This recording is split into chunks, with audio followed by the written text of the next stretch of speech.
तक मेरे चैनल को सब्सक्राइब नहीं किया है तो चैनल को अभी सब्सक्राइब करें और बेल आइकन को ज़रूर दबाएं ताकि आपको मेरी आने वाली सारी वीडियो पहले मिल जाए। दोस्तों, ये कहानी है रोहित और उसकी भाभी की। इस कहानी में मैं आपको मेरी ज़ुबानी बताऊंगी कि रोहित की भाभी को रोहित से बेशुमार प्यार कैसे हुआ।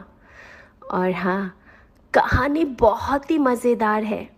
अगर कहानी का सच में मज़ा लेना चाहते हो तो कहानी को बिना काटे पूरा सुनिएगा। तो चलिए कहानी को शुरू करते हैं। रोहित कहता है, मैं 26 साल का हूँ, मैं आगरा का रहने वाला हूँ। कुछ समय पहले मैं पार्लर में काम करता था, लेकिन मैंने अब वह काम छोड़ दिया। अगर मैं और अपने बारे में बताऊँ तो मैं थोड़े गठीले शरीर का हूँ और 6 फीट के करीबन मेरी हाइट है। और मेरे पड़ोस में बहुत ही अच्छा परिवार रहता है। मैं उनके बारे में आपको अच्छे से बताता हूँ।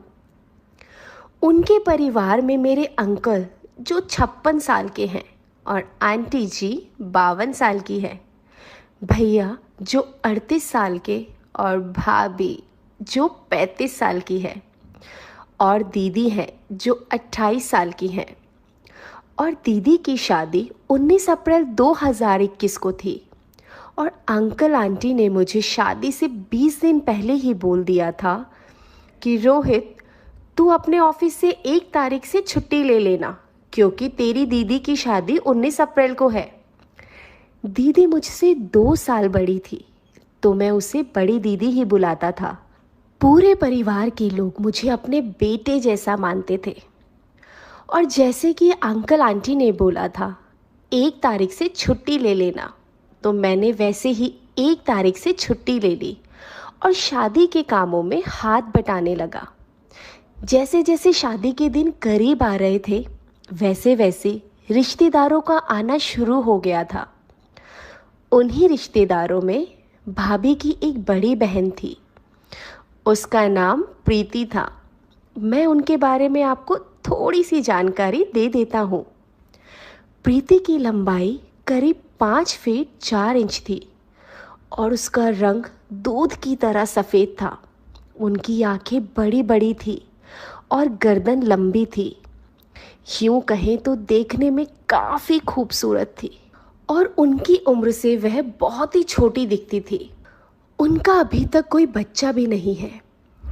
पहले मुझे पता नहीं था कि वह भाभी की छोटी बहन है, तो मैंने भाभी से ही पूछा था, भाभी ये लेडीज़ कौन है?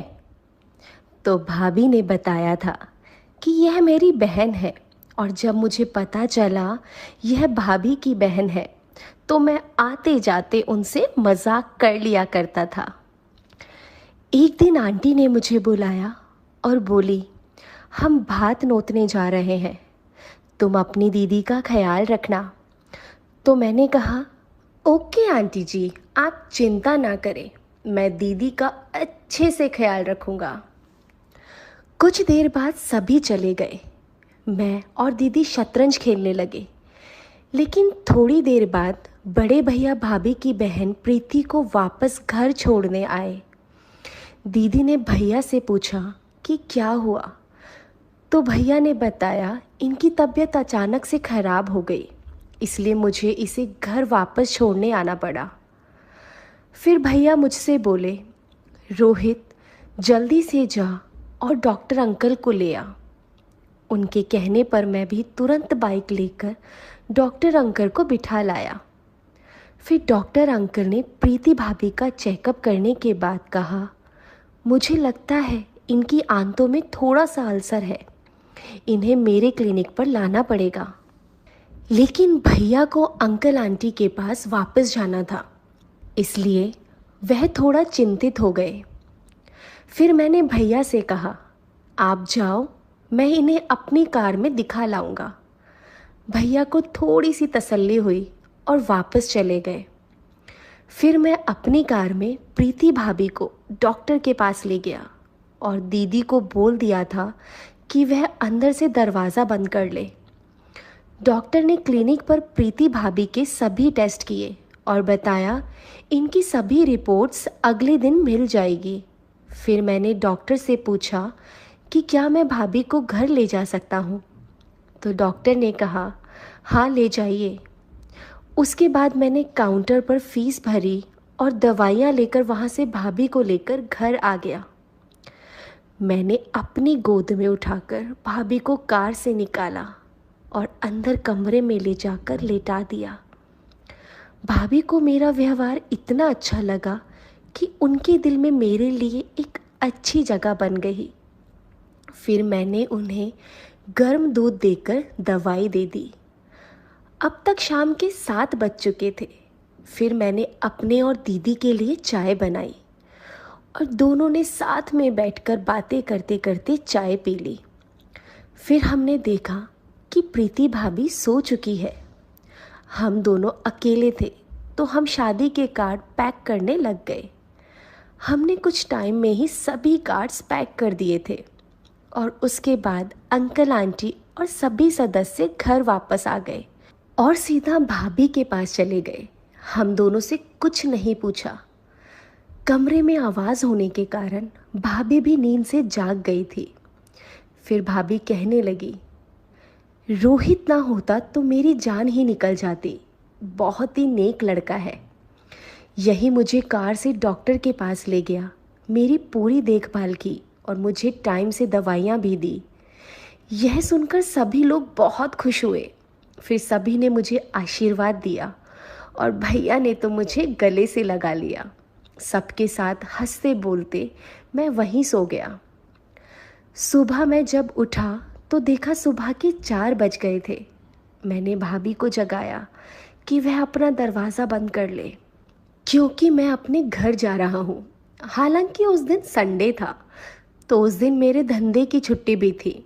भाभी पूछने लगी, रोहित इतनी सुबह तो कहाँ जा रहा है? मैंने भाभी को बताया, भाभी मैं इतने दिन से यही हूँ। मेरे घर पर धूल मिट्टी हो गई होगी, मुझे घर की सफाई करनी पड़ेगी। वैसे भी मैं कई दिनों से अपने धंधे पर नहीं गया हूँ। आपको तो पता ही है मेरा धंधा क्या है। अगर काम नहीं करूँगा तो कैसे चलेगा? फिर भाभी ने पूछा, तुम कितने बजे फ्री होगा? मैंने कहा 11 बजे फ्री हो जाऊँगा। अगर आपको कोई काम हो तो आप बता दीजिएगा। भाभी बोली, तू पहले फ्री होकर आ, फिर बताऊंगी। मैं ओके बोलकर अपने घर आ गया। सबसे पहले मैंने अपने क्लाइंट को यह बताने के लिए फ़ोन किया कि मैं 19 अप्रैल तक किसी को भी सर्विस नहीं दे पाऊंगा। वो बोलने लगी कि क्या रोहित, हम पर इतना जुल्म क्यों कर रहे हो? यहाँ मैं बहुत बोर फील कर रही हूँ और ऊपर से तुम कह रहे हो 19 अप्रैल तक काम नहीं करोगे। फिर बोली, तुम एक काम करो, तुम आज मेरे घर आ जाओ। आज मैं घर पर अकेले हूँ। तुम जितने पैसे मांगोगे मैं उतने पैसे दूंगी। तो मैंने कहा, चलो ठीक है, तुम इतना बोल रही हो तो मैं आ जाता हूँ। मैंने कपड़े बदलकर बाइक उठाई और उनके घर चला गया। वो मेरा अपनी एक सहेली के साथ बड़ी ही बेसब्री से इंतज़ार कर रही थी। उसकी सहेली मुझे कुछ ज़्यादा ही छोटी लग रही थी। मैंने पूछ ही लिया, ये कौन है? उसने बताया, ये लड़की मेरी एक तरह से सहेली ही है। बेशक इसकी उम्र कम है, लेकिन मेरी और इसकी बातें बहुत ज़्यादा मिलती है, इसलिए तुम भी इसे सहेली ही मानो। इसने आज तक कभी भी ऐसा कुछ नहीं किया है। मैंने कहा, बस बस मैं समझ गया। फिर मैंने दोनों ने जो बोला, जैसे बोला वैसे ही काम किया और 1 बजे मैं अपने घर वापस आने लगा। मेरे घर के पीछे एक प्लेग्राउंड है जिसमें कुछ लड़के क्रिकेट की प्रैक्टिस कर रहे थे। उन्होंने मुझे रोक लिया और बोले, यार रोहित, हमारे साथ क्रिकेट खेलो ना। उनका ज़्यादा आग्रह करने पर मेरा मन कर गया, क्योंकि बहुत दिनों से शादी के कामों में बिजी था तो क्रिकेट नहीं खेल पाया था। इसलिए मैंने उन्हें कहा, मैं घर बाइक खड़ी करके आता हूँ, फिर मैं ग्राउंड में वापस आ गया, लेकिन कुछ टाइम बाद मुझे टॉयलेट के लिए वॉशरूम जाना था, लेकिन वहाँ कोई वॉशरूम नहीं था। तो मैं एक साइड कोने में वॉशरूम करने चला गया, लेकिन मैंने देखा कि प्रीति भाभी ने मुझे छत से वॉशरूम करते देख लिया है और भाभी मुझे देखकर मुस्कुराने लगी। फिर मैंने सोचा ये तो प्रीति भाभी है, कोई और लेडी नहीं है, इसलिए मुझे डरने की कोई ज़रूरत नहीं। फिर मैं वापस ग्राउंड के अंदर चला गया। फिर मैंने खूब मज़े से क्रिकेट खेला और मैच भी जीता। फिर मैं शाम के 4 बजे तक घर आया और मेरे घर एक बच्चा आया और बोला, अंकल आपको जिन दीदी की शादी है उनके पापा ने बुलाया है। मैं समझ गया अंकल को कुछ काम होगा, इसलिए फिर मैं कपड़े बदलकर दीदी के घर चला गया और मैंने अंकल आंटी के पैर छूकर उनसे आशीर्वाद लिया और प्रीति भाभी से उनकी तबीयत के बारे में पूछा तो उन्होंने बताया अब मैं ठीक हूँ।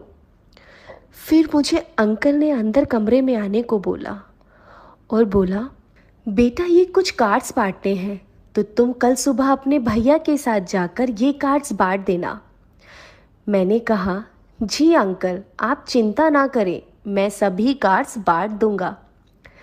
तभी प्रीति भाभी चाय बनाकर ले आई और वापस किचन में चली गई। लेकिन जब मैंने किचन की ओर देखा तो प्रीति भाभी मुझे ही देख रही थी और मेरे देखने पर वह मुस्कुराने लगी और मैं ये सोचने लगा कि ये ख्वाब है या हकीकत। प्रीति भाभी मुझे दिन में ही लाइन दे रही थी। मैं सोच भी नहीं सकता था भाभी मुझे पसंद करने लगेगी। अब मुझे लगने लगा कि किसी ने हमें ऐसे देखते हुए देख लिया तो बिल्कुल भी अच्छा नहीं लगेगा। फिर मैंने जल्दी से अपनी चाय ख़त्म की और वहाँ से जाने लगा तो अचानक अंकल ने मुझे रोक दिया। मैंने कहा, अंकल मुझे घर जाना है, कुछ काम है, मैं बाद में आऊँगा। आप कार्ड्स के बारे में बिल्कुल भी चिंता ना करें, मैं सुबह भैया के साथ जाकर कार्ड्स बांट दूँगा। अंकल बोले, ठीक है भाई जाओ। उसके बाद मैं वहाँ से निकल ही रहा था, तभी प्रीति भाभी मेरे पास आई और बोली, आज रात को कहाँ सो रहे हो आप? मैंने कहा, भाभी वो रात को ही पता चलेगा कि कहाँ सोना पड़ेगा। ये कहकर मैं वहाँ से चला गया। दोस्तों, मैं आपको इससे आगे की स्टोरी आने वाले पार्ट 2 में बताऊंगी।